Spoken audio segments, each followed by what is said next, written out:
we talked about that gave a person the easier way to kill each other. There's a couple other things that came into mind in World War I were flamethrowers. Have you ever seen those in footage? Flamethrowers and also hand grenades. First were introduced in World War I. So two things that we forgot to mention. You can always learn.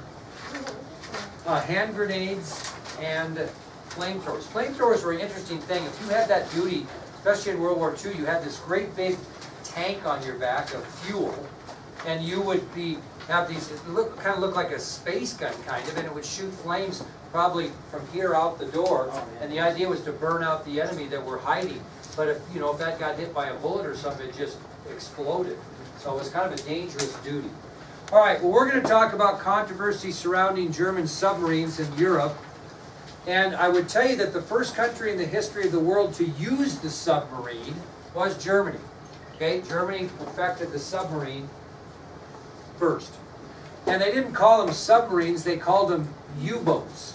Now, have any of you by chance seen the movie U-571? Nobody's seen that? It's a pretty modern movie. It's a really good movie. If you get bored sometime, you don't have anything to do, get on Netflix or wherever. It's U-571. That's simply a U-boat with the number 571. And this particular movie is about a German U-boat that was taken over by Americans. I don't want to spoil it for you, but it really would give you a good idea what German U-boats were.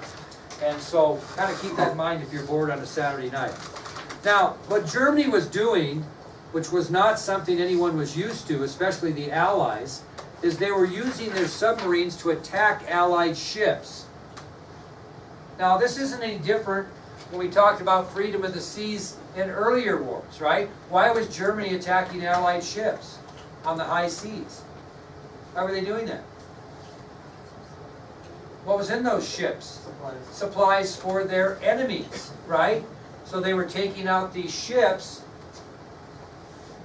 because they didn't want the supplies on those ships, or maybe even soldiers on those ships that were being transported to make it to their destination. So when they're attacking these Allied ships, they're in violation of the international law of freedom of the seas. Now things changed a little bit because it went from you couldn't attack a ship at all to if you were going to attack a ship, you had to give them warning first. Now why would you have to give them warning? Well, no, you don't. They don't want you to fight back, dear. But what do they want to save the lives of? Well, the crew, whoever they would be. So the new international law at this time was, if you're going to attack a ship on the high seas during wartime, you have to give the ship warning so that the crew can get off, because the idea is you're really not trying to kill the crew so much as you're trying to get rid of the supplies on the ship. Well, Germany wasn't issuing the warning because they felt that they would be put in a vulnerable situation. How would they be able to warn the ship? What would they have to do? They'd have to, very good, they'd have to surface. Well, once you're a submarine and you've surfaced, you're dead in the water. That's where the expression came from. You have no chance to get down below before you would be shot upon. And chances are, if you were warned by a submarine that we're going to torpedo you, but yet I've got to come to the surface to do that, you're probably not going to get your men off and let them blow your ship up. You're just not going to do that. So you really couldn't blame them for not following the rule, because the rule was set up for not submarines, but ships. Okay? So these Germans simply weren't going to do that. They weren't going to surface to the top of the ocean and say, here we come, and by that time be destroyed before they could resubmerge. This wasn't going to happen. Well, how'd they think they'd get themselves out of a bind? How are they going to follow international law? What'd they do? Sometimes we use this shotgun approach. So if I'm mad at Anthony because he's playing with whatever here, I just yell at everybody and say, by God, if you play with one of these clips, I'm going to put you in lunch detention. That's kind of the shotgun approach, right? So the best way to get him to behave is to warn everybody, right? So what are the Germans doing? They're just giving a universal blanket warning. Told all these countries, from now on, just know that we're going to shoot your ships down, and this is your warning. So that's kind of a blanket warning that you better get off the high seas. That's not what they had intended, but that's what they did. So at least they made an effort by saying, hey, here's your international warning one time. If you're on the high seas and we're in your area, we're going to shoot you down. We're not gonna surface, we're just gonna shoot you down. Did they do that by running ads and, was that And, one way? and communicating with the allied nations. Oh, Yep. okay. So, this blanket warning stated that any ship entering a war zone around Great Britain or France or Russia would be at risk of being attacked. And that's your warning. So, you know, travel at your own risk is kind of what they were telling. Or if you're around France or Great Britain or Russia, if you were a ship in those warring waters, so to speak, they were not going to warn you, they were just going to shoot you down. Now, what ships are going to be involved as well as allied ships? Because we're not in the mess yet. The United States, because what are we doing with France and Russia and Great Britain? We're trading with them, we're making money.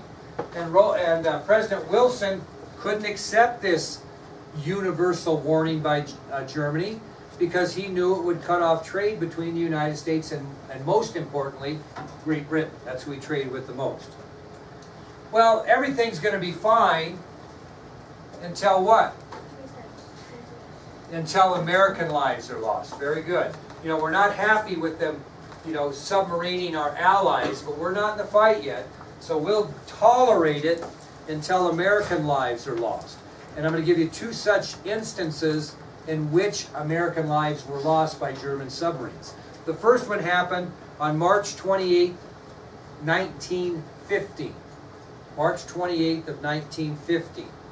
And what happened is a German submarine did not sink an American ship. It sunk a Great Britain liner, which is like a cruise ship kind of, that was called the Falaba.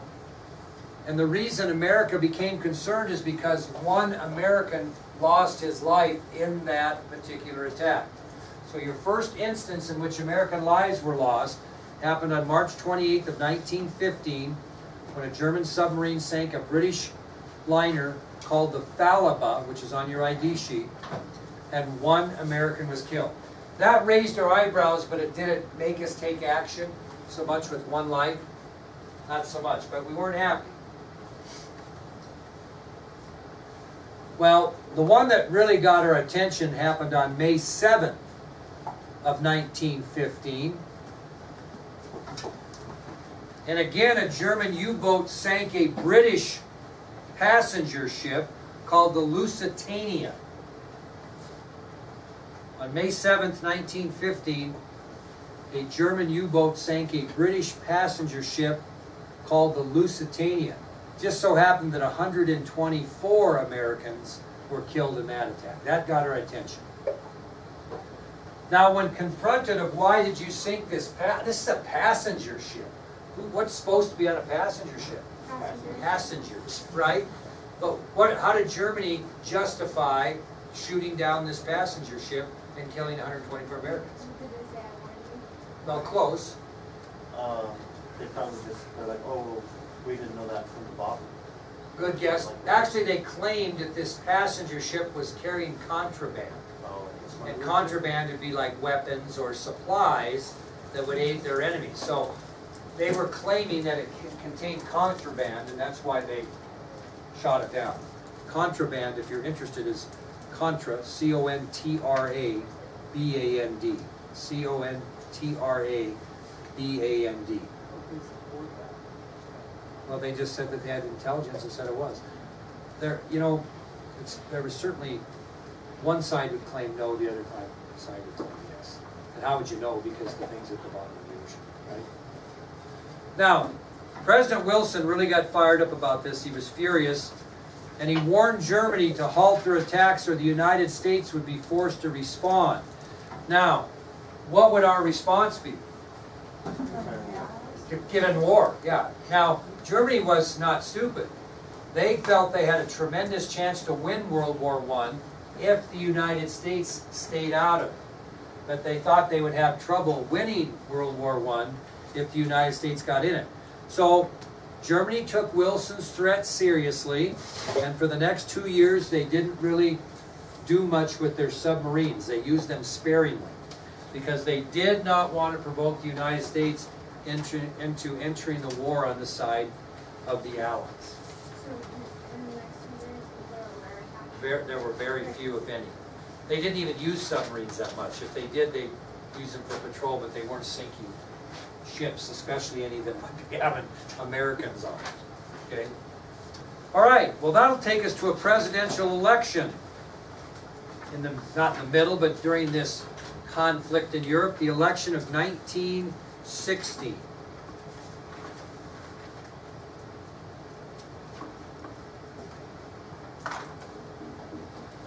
Well, let's ask you this. Prior to this election, do you think most Americans are favoring the United States staying out of the war or getting into the war? Most people favored peace and staying out. Okay? Most did. Okay? So as the presidential election of 1916 approached in the United States, the nation seemed to favor peace. The Democrats nominated President Wilson for re-election, and what they campaign on? Peace. Peace, yeah. This guy's kept us out of war. You know, he's kept us neutral. He's kept American lives from being lost. So they campaigned on the issue of peace and the great job that Wilson had done keeping us out of this war. The Republican Party nominated a fellow by the name of Charles Evans Hughes for president. And how did the Democrats portray him to voters? They said he was the war candidate. That if you elect Charles Evans Hughes, you're probably going to find yourself in a war.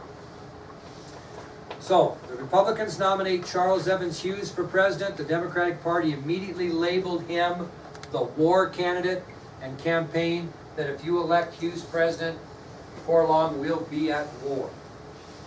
Well, most historians and most people at the time thought Wilson would win re-election easily. But surprisingly, this election was very, very close.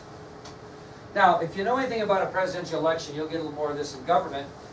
When they start counting the votes, kiddos, where do they come in first? Because of the time difference. Like when I'm in Washington, D.C. next week, when you're sitting in here at 2 minutes after 2, it's going to be 2 minutes after 4 there. Okay?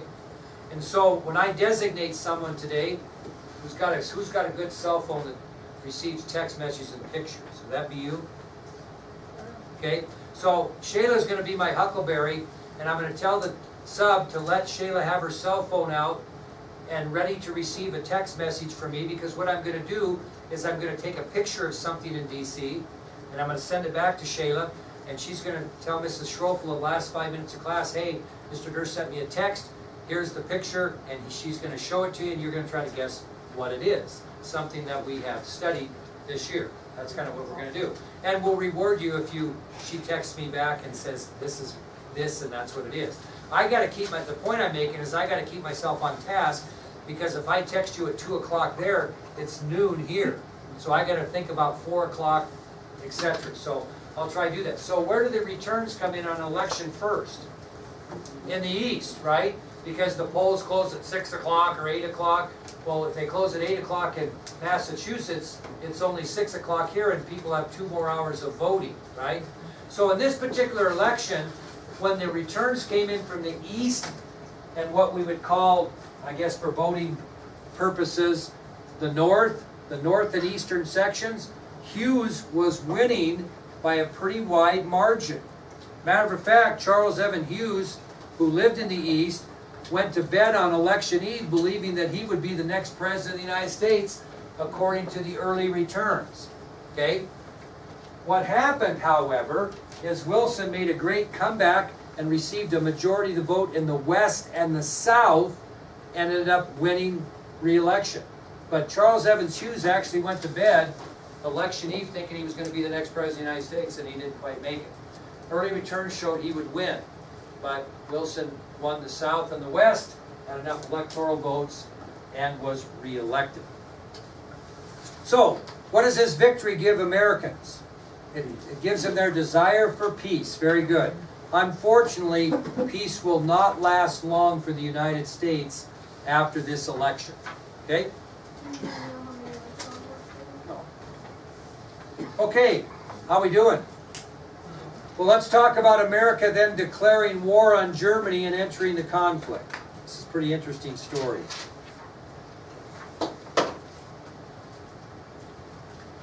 America declaring war on Germany and entering the conflict. Now, God bless President Wilson. He tried like crazy to stay out of this thing. But by April of 1917, there was so much stress between Germany and the United States over this that finally on April 6th of 1917, the United States officially declared war on Germany. Okay? The stress between the two countries just was too much. And Wilson tried like crazy, but continual actions by the Germans and the fact that we felt we had a responsibility to help our allies. Finally, on April 6th, what is today? Ooh, 3rd. April 6th of 1917, the United States officially declared war on Germany. Now, this was interesting because at this point, on April 6th of 1917, how were the Allies doing against Germany mainly? Horribly. Matter of fact, they were just hoping to hang on and not surrender until we could get there, because they were about done. And this was going to provide a little bit of a controversy because the United States declares war on April 6th of 1917. That doesn't mean they're going to send troops April 7th. Okay? We haven't been in a war in a while, and we don't even have that many people in the military, right? So even though the Allies in Europe were in bad shape and hoping they could hold on until we got there, Wilson had to build an army. Okay? And he gave two options to try to assemble men to fight in this war. What would be the options? Either the draft, but first they'd ask for what? Volunteers. And if they didn't get enough volunteers, then they would enlist the draft. Okay? So Wilson has two options to build an army. He first will ask for volunteers. And secondly, he will establish the draft. Now, you know how the draft works? I think we better explain this to you so you get it. You guys are going to be old enough pretty soon where you're going to have to register for the draft. It's actually called the selective service. And by law, at 18, you have to do that. You got to go down to the post office and do that. Now, we haven't had a draft since the Vietnam War, so it's been a while. But you know how a draft works? Anybody know how a draft works? You get a letter saying that you have to go for Yeah, you'll eventually get a letter, but how do you get that letter? I'll bet Leighton knows, but I'm not going to let her tell you. Okay? How do they draft? Anybody know? It's like based on your birthday. Very, very good. So what happens is when you register for the draft, you register and you have a birthday. You have one of 365 days unless you're born on a leap year. And then they just make it the next day. But what happens is you register. What's your birthday, Brady? January 16th. Okay, January 16th. So what happens is when they get ready for the draft, they have these ping pong balls like the lottery, and it has 365 balls in it, one for each day of the year. And it goes around, blah, blah, blah, blah, blah, blah, blah, and pretty soon the ball comes out, and it just happens to be January 16th. That means that every kid that registered for the draft who has a birthday on January 16th has the number 1 in draft order. And they'll pick a number of ping pong balls on how many men they think they need. They may pick 16 ping pong balls. And those 16 people have draft numbers 1 through 16. Or they might go all the way to 365. They don't do that. But in essence, they could draw every ball, and you would have a number from 1 to 365. Then they'd say, everybody with the draft numbers 1 through 13, report for duty. And that's how a draft works. And so, in a controversial war like Vietnam, way back in the old days, and you'll learn more about that as we get in, because we'll get there this year with you guys, you didn't want to have a number 1 or number 2 draft number, because if you went to Vietnam as an infantryman, your life expectancy was not long. Okay, so that's how it works. So anyway, Wilson had two options. He asked for volunteers, and then he could decide to establish the draft. Well, on May 7th of 1917, a month and 1 day after we declared war, Wilson signed a bill to enact the draft, and it set the minimum age at 21 years of age. You had to be at least 21 to get drafted. So again, on May 7th, 1 month and 1 day after we declared war on Germany, President Wilson signed a bill to enact the draft, and he set the minimum age at 21. Isn't it 18 now? Yeah.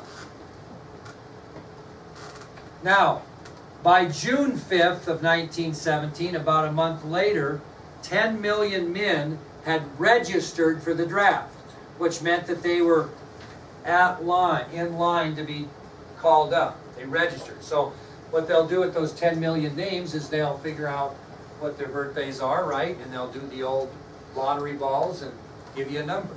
And then we'll go from there.